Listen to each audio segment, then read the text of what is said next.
शरीर की करते हैं। अब आत्मा तो निकल गई ना, तो शरीर भी जाकर के खत्म हो गया है, उनकी भी जाकर के पूजा करते हैं।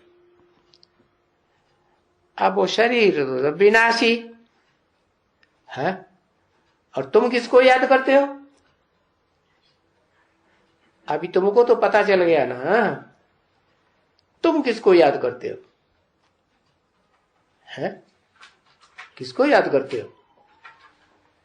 है, ऊपर वाले को याद करते हो, निराकार को, बिंदु को याद करते हो।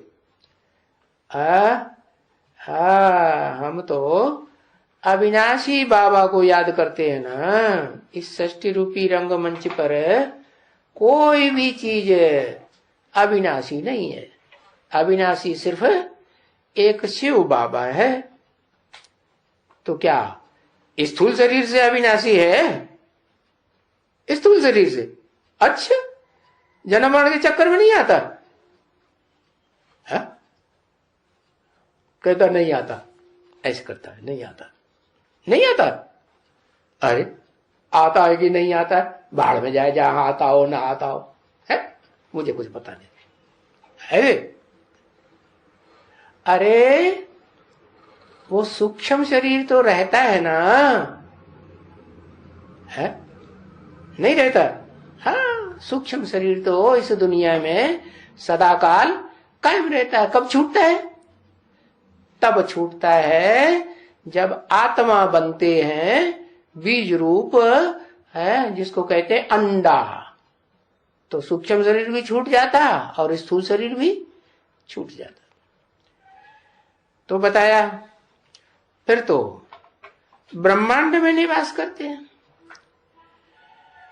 तो वो तो बुत की पूजा करते हैं, है, कब्र बनाई हुई है, कब्र बनाते हैं या समाधि बनाते हैं, बनाई हुई है। देखो बाहर से आते रहते हैं, आ करके उस कब्र पर फूल चढ़ाते हैं। अरे किसके ऊपर चढ़ाते हैं? ये शरीर तो पांच तत्व खलास हो गए, तत्व में मिल गया है। किसको पूजा करते हैं? है, मिट्टी की पूजा करते हैं ना। कब्र क्या है? जो उसमें मुर्दा गाड़ा गया वो भी मिट्टी। और तुम किसको याद करते हो? विनाशी को याद करते हो कि अविनाशी को याद करते हो? है, तुम तो है जिसको कहा जाता है, गीता में कहा ना आसते विद्यते भावो। जो सत्य होता है वो कभी खलास नहीं होता, और जो झूठ होता है वो खलास हो जाता है।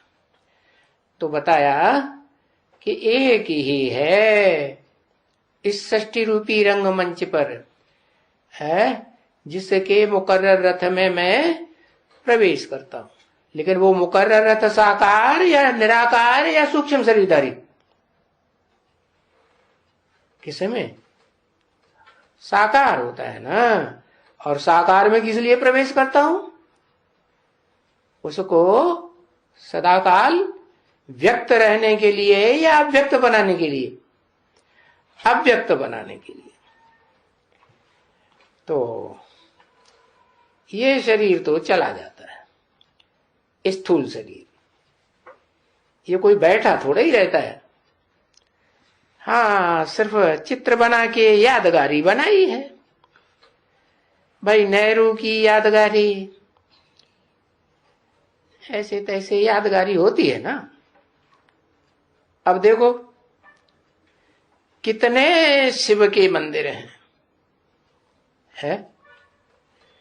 तो सबसे बड़ी तो यादगिरी शिव की होती है ना।